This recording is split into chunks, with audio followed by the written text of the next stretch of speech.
আসসালামু আলাইকুম everyone, Liza mini কিচেনের আরেকটা সুন্দর রেসিপি ভিডিওতে সবাইকে অনেক অনেক স্বাগত ও ভালোবাসা জানিয়ে আজকে সুন্দর আরেকটা নাস্তা রেসিপি ভিডিও আপনাদের সাথে শেয়ার করছি। আশা করি আজকের রেসিপিটা আপনাদের কাছে ভালো লাগবে।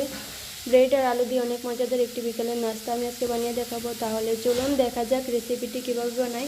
রেসিপিটি বানাতে প্রথমেই লাগবে ব্রেডের চারো সাইড আমি কেটে নেব। দেখুন সবগুলা ব্রেড আমার কাটা হয়ে গেছে। এখন পানির মধ্যে সবগুলা ব্রেড ভিজিয়ে হাত দিয়ে চেপে চেপে ব্রেড থেকে পানিটা ফেলে দেব। সবগুলা ব্রেড আমার দেখুন পানি থেকে ছেঁকে উঠানো হয়ে গেছে। এখন আলু সিদ্ধ করে নিয়েছি। আজকে রেসিপিটা বানাতে আলু আর ব্রেড দিয়ে বানাবো। আলুটা সিদ্ধ করা হয়ে গেছে দেখুন। এখন ভেঙে নিলাম আলুটা। এখন ব্রেডগুলো দিয়ে দেবো আলুর মধ্যে দিয়ে দিলাম এখান থেকে পেঁয়াজ কুচি, লঙ্কা কুচি দিয়ে দিলাম। এখান থেকে হলুদ, লবণ, মরিচ, চিলি ফ্লেক্স, জিরা, ধনিয়া সবগুলো মশলা দিয়ে এখন ভালো করে মেখে নেব। ভালো করে মাখা হয়ে গেছে। এখন হাতের সাহায্যে শেপ দিয়ে দেবো। আমি এরকম দিয়েছি, আপনারা চাইলে অন্যরকম দিতে পারেন।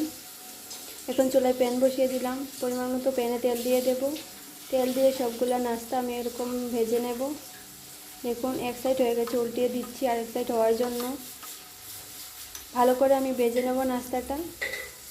সবগুলো নাস্তা আমার বানানো হয়ে গেছে। দেখুন কত সুন্দর সবগুলো নাস্তা সুন্দর ভেজে নামিয়ে নিলাম। দেখুন আজকের এই রেসিপিটা ভালো লাগলে আমার চ্যানেলটা সাবস্ক্রাইব করবেন। দেখা হবে একটা নতুন ভিডিওতে। সবাই ভালো থাকবেন। আল্লাহ হাফেজ।